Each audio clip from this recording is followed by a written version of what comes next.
going on out there, everybody? This is Samuel Legge here, representing TeamJVS. Here to you guys another movie review. Yes, I can't believe it's actually here.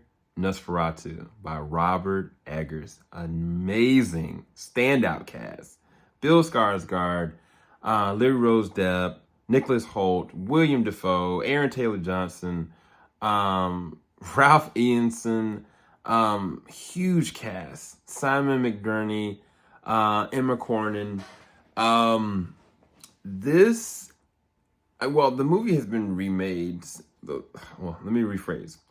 In 1922, the original Nosferatu came out, right? 102 years ago. There was a remake that kind of came out around 1970s. I think there was something else maybe that came out in between that time. But for context with this, and again, I don't know enough about the history from Robert's perspective, but I think this is a movie that he's always wanted to be able to make. Now, Robert, if you've not seen The Witch or Lighthouse or Northman, he is an amazing director, right? The Witch, dare I say, maybe one of the best films that he's ever done. And I'm going to say this respectfully. This Nosferatu is his best film that he's done to date. And I'm going to try to do my best I can to say why. I'm a little sick, so I apologize for my voice. A little bit of a headache as well, but this has got to happen now, and I want to get you guys an understanding of why this is one of the best movies this year. First off, the atmosphere and the 19th century Germany atmosphere of how it actually feels. Each location that takes place in this film feels very elemental. It feels not just dark, it feels like we're in a completely different place, whether it is some of the practical set design, some of the shots. The cinematography for this looks amazing. There's never a shot that feels like it's out of place. There's never a moment that feels like I'm not in the 19th century era. I mean, even down to the costume design. Some of the costume design and the prosthetics that they use for certain characters and certain things that actually happen, whether it may be very grotesque, whether it be very like sensual in nature, it is done very specifically. Now, the score for this is really freaking good. I gasp at some of the ways that they use the soundtrack or the specific score to build tension while also allowing you to be able to unearth certain things about certain characters. It's a very good soundtrack and a very good score that fits with how each moment is staged. The cast. 2 people on this film, honestly, there's no way they do not get an Oscar nomination. One of them is a very unlikely one. That's Simon McBurney. Simon McBurney plays the role of Knock.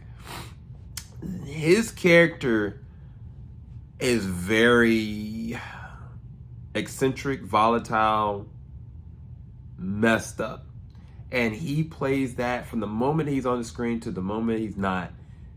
One of the most interesting, engaging, crazy performances I think he's ever done. An Oscar-worthy performance from a side character. The other thing about this, and before I say who the other person is, there's not a bad performance here. Everybody is on their A game. Even Aaron Taylor Johnson playing the role of a random character that's happens to be a loving husband that's dealing with this circumstance with somebody that he kind of cares about because his wife cares about him. His wife is Emma's character, Anna, and they love Alan Thomas, played by Nicholas Hoult, and Emily Rose Depp. And unfortunately, by circumstance, he's just in it. And like, he even goes through quite a bit. Lily Rose Depp is the person I'm talking about that is absolutely guaranteed to get an Oscar nomination. This is one of the best performances she's ever done. And one of the best performances this year for a lot of different reasons. The character, Ellen, is not just haunted. She's dealing with a very dark presence that is changing her emotionally and mentally in ways that I just didn't anticipate seeing it from a physical scope as much as an emotional one. the emotional beats, every time something's happening, whether good or bad, you feel it from her eyes before you even feel it from her body. But then the things that are happening physically with her, whether it's her voice or her pitch, it is insane. And I'm not spoiling the thing. I'm not going to spoil this film at all. I know I'm being very vague, but you're just going to have to just trust what I'm saying to you. She has one of the most insane, transformative sequences I've seen all year. Nicholas Hoult is great. William Dafoe is great. They play, honestly, side characters to other characters, and they make every other character better with the way that they're performing these scenes. William Dafoe plays this interesting professor because he's just this crazy eccentric that just knows what he needs to do, even at the detriment of anybody else. And it's such an interesting anti-hero kind of role. But the man, Bill Skarsgard, I don't recognize him. I don't see him. You guys thought he transformed himself with Pennywise. You're not gonna know or understand who he is in this.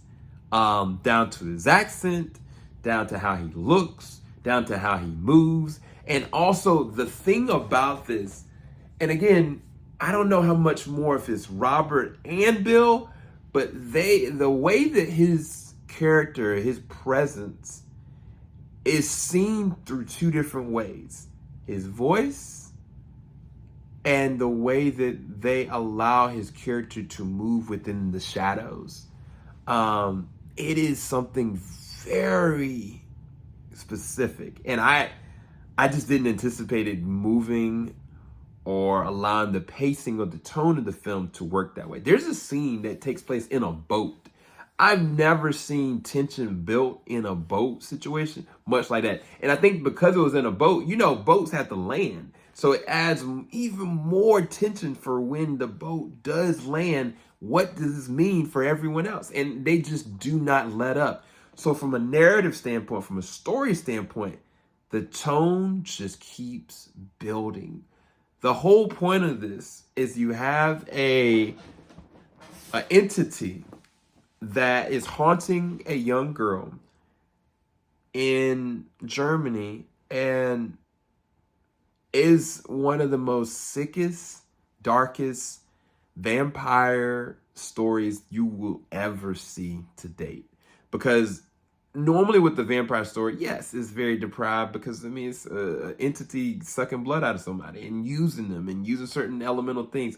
But this is probably the first vampire film that I've seen that really felt dark, demented, and evil. This was truly an evil masterpiece because the themes of love and devotion and sacrifice and care are all attached to something very dark and sinister. And none of it's good.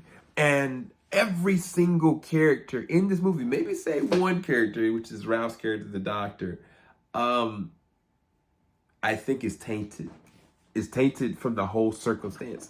And there are scenes in this film that will disturb you. There's no way you're not. All the sensual, sexual scenes in this film, none of those scenes are sincere, innocent. Like, it's perverted in the sense of darkness. And it's a lot. Very gory, very dark, a lot of blood. Yeah. I can't say much more outside of spoiling it, and I'm not going to spoil it, but just please hold on because it's dark. It's really dark. Great performances, great cinematography. Robert's best film to date. The darkest vampire film I've seen since Bram Stoker's Dracula. This was amazing, truly.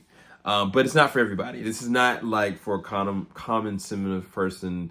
If you appreciate film and cinema and, I think you will understand the levels of masterful cinema that this actually is.